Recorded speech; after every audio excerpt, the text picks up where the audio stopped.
Your guy is your boy. Look now the port to I'm live here. You are second. Live here with Wakili. Like what is your favorite food? My favorite food is jollof rice and no, fried rice and chicken.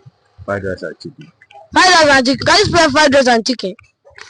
Can spell fried rice and chicken. Yeah. Mistake mo select eba. No further call. My favorite food is eba. Àti mọ̀ pé ẹ̀rẹ́ mọ spell rẹ̀ tẹ́lẹ̀ ẹ̀kọ́ like ẹ̀ náà. Can you spell the eba that you like? Ẹ̀bìà ẹ̀bà. Ẹ̀bìyà ẹ̀bà. Ẹ jọ ṣé ọmọ yín lọ school? Ṣé ọmọ lọ school? Wọ́n lọ school.